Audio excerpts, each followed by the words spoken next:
Now we have our two Hardy-Weinberg equations. We have the equation that's just about the alleles in the population, P plus Q equals 1.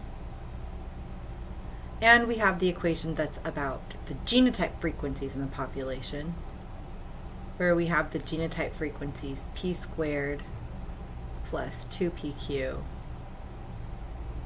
plus Q squared equals 1.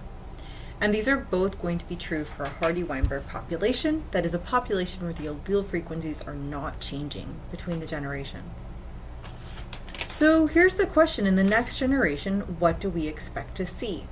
Well, if we start out with an allele frequency of big A equaling to P, and the frequency of little a equaling to Q, and these frequencies do not change, so no change, then we expect to see similar frequency, or the same frequencies in the next generation. So let's look at what the allele frequencies will be. So it's just going to look the same as before. Let's go pink again. So if we have our big A alleles for our sperm and our little a alleles for our sperm, our big A alleles for our eggs and our little a alleles for our eggs,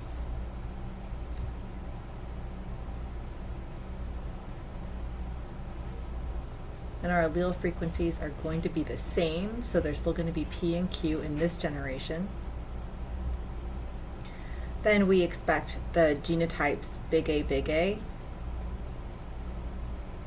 big A, little a, big A, little a, and little a, little a. And so the frequencies that we expect to find these genotypes are going to be the frequency of big A times the frequency of big A, so P squared. The frequency of big A times the frequency of little a, so PQ. Big A times little a again, so PQ. And the frequency of little a times the frequency of little a, so P squared. So you can see that we have the same frequencies of the alleles in the second generation, and that means that we have the same genotype frequencies in the next generation. So this is telling us that the genotype frequencies don't change when the allele frequencies don't change, and we're in Hardy-Weinberg.